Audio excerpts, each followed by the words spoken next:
photosynthesis, the process by which plants and some autotrophs prepare their food in the presence of sunlight and chlorophyll by using carbon dioxide and water is called photosynthesis. Photo here mean light and synthesis here means to prepare. So ऐसा process जिसमें plants light की presence में अपनी food synthesise करते हैं या prepare करते हैं उसे फोटोसिंथेसिस बोलते हैं। ऑटोट्रॉफ हेयर मींस ऐसे ऑर्गेनिजम्स जो अपनी फूड को खुद से तैयार कर सकते हैं। सो प्लांट्स सनलाइट एनर्जी को यूज करते हुए in the presence of chlorophyll, carbon dioxide and water से अपना फूड प्रिपेयर करते हैं, that is glucose, and as a by product oxygen को रिलीज करते हैं। फोटोसिंथेसिस के प्रोसेस को केमिकल इक्वेशन के थ्रू अंडरस्टैंड करते हैं। In the presence of sunlight and chlorophyll, carbon dioxide and water combine करते हैं और ग्लूकोज को फॉर्म करते हैं, जबकि oxygen as a by product form करती है। As a balanced chemical equation अगर हम इसको स्टडी करें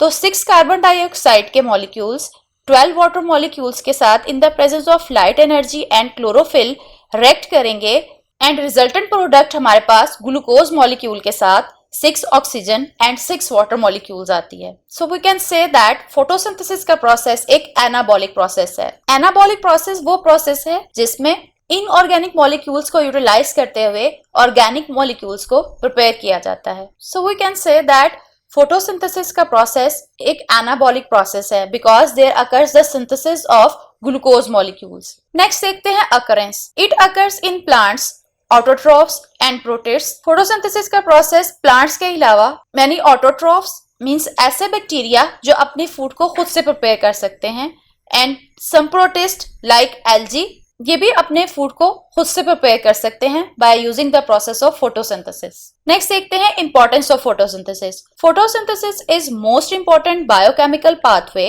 as all life depends on it. Photosynthesis के प्रोसेस को मोस्ट इंपॉर्टेंट बायोकेमिकल पाथवे इसलिए समझा जाता है because all living organisms directly और इनडायरेक्टली इसी फोटोसिंथेसिस के प्रोसेस पे डिपेंडेंट होते हैं। क्यों डिपेंडेंट होते हैं? Because photosynthesis provide the base for all food chains. As we know, plants make the base of food chains. So as these plants prepare their food by the process of photosynthesis, so all living organisms directly or indirectly depend for their food on these plants. Then this process of photosynthesis provide oxygen for respiration. As we know, photosynthesis के process में oxygen as a byproduct form करती है. So all living organisms are dependent on this process of photosynthesis to get oxygen. Then plants utilize carbon dioxide to make their food. Respiration and combustion के result में produce होने वाली carbon dioxide को ये plants photosynthesis के process में as a reactant use करते हैं और इसको ग्लूकोज में रिड्यूस करते हैं। इस तरह से एनवायरनमेंट में कार्बन डाइऑक्साइड के बैलेंस को मेंटेन करने के लिए भी फोटोसिंथेसिस का प्रोसेस बहुत इंपॉर्टेंट है। Next is the intake of water for photosynthesis. Photosynthesis के प्रोसेस को परफॉर्म करने के लिए प्लांट्स वाटर कैसे एब्जॉर्ब करते हैं? Water present in the soil is absorbed by roots and root hairs through osmosis. Then it is transported to leaves through xylem vessels. As we know, water is an important reactant for the process of photosynthesis. So plants इसको अपने root और root hairs के through absorb करते हैं and then xylem vessels के through इसको leaves तक लेकर जाते हैं बिकॉज फोटोसिंथेसिस का प्रोसेस इन्हीं लीव्स में मौजूद क्लोरोप्लास्ट में टेक प्लेस करता है। Next is the intake of carbon dioxide for photosynthesis. Air enters the leaf through stomata, reaches into the air spaces present around the mesophyll cells.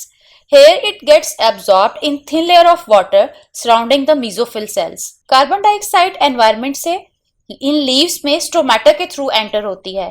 Then mesophyll cells के around जो water present होता है उसमें carbon dioxide को absorb कर लिया जाता है। इस तरीके से ये प्लांट्स वाटर और कार्बन डाइऑक्साइड को इनटेक करते हैं बिकॉज कार्बन डाइऑक्साइड और वाटर मेन रिएक्टेंट्स हैं फोटोसिंथेसिस के प्रोसेस को परफॉर्म करवाने के लिए। नेक्स्ट देखते हैं mechanism of photosynthesis. It occurs in 2 phases. First phase is the light reactions and second phase is the dark reactions. It's a diagram of chloroplast. Chloroplast के complete detail structure को हमने previous lecture में बहुत detail के साथ study किया था। इस क्लोरोप्लास्ट में फोटोसिंथेसिस का प्रोसेस 2 phases में टेक प्लेस करता है।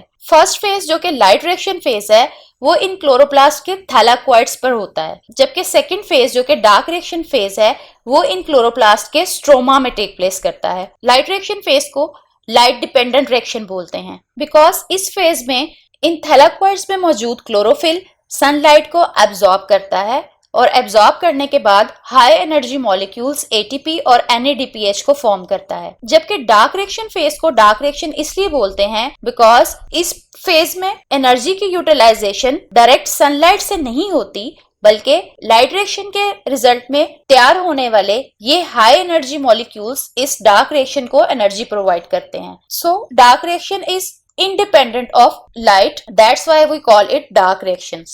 Let us see the first phase, that is light reaction. In this phase, light energy is captured to make the high energy ATP and NADPH molecules. So photosynthesis के first phase में, that is light dependent phase, sunlight को capture किया जाता है और capture करने के बाद हाई एनर्जी मॉलिक्यूल ATP और NADPH की फॉर्मेशन की जाती है। That's why we call it light dependent reactions.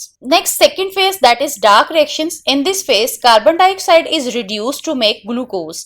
For this purpose, energy is utilized from ATP and NADPH. So photosynthesis के second phase में, that is dark reaction phase, carbon dioxide को reduce करके glucose में convert कर दिया जाता है और इस मकसद के लिए जो एनर्जी गेन की जाती है वो high energy molecules of ATP and NADPH से यूटिलाइज की जाती है। सो इस लेक्चर में हमने फोटोसिंथेसिस की डेफिनेशन, उसकी इंपॉर्टेंस, केमिकल रिएक्शन और मैकेनिज्म ऑफ फोटोसिंथेसिस के जनरल इंट्रोडक्शन को स्टडी किया। लाइट रिएक्शन और डार्क रिएक्शंस को हम अपने नेक्स्ट लेक्चर में स्टेप्स के साथ डिटेल स्टडी करेंगे। इस टॉपिक से रिलेटेड किसी भी किस्म का कोई क्वेश्चन हो तो आप हमसे हमारे कमेंट सेक्शन में पूछ सकते हैं। जाने से पहले अगर आप हमारे चैनल पर नए हैं और अब तक चैनल को सब्सक्राइब नहीं किया है तो सब्सक्राइब बटन को क्लिक कीजिए और बेल आइकन को प्रेस कीजिए ताकि आपको हमारे आने वाले नए लेक्चर्स के बारे में अलर्ट्स मिलते रहें। Thank you.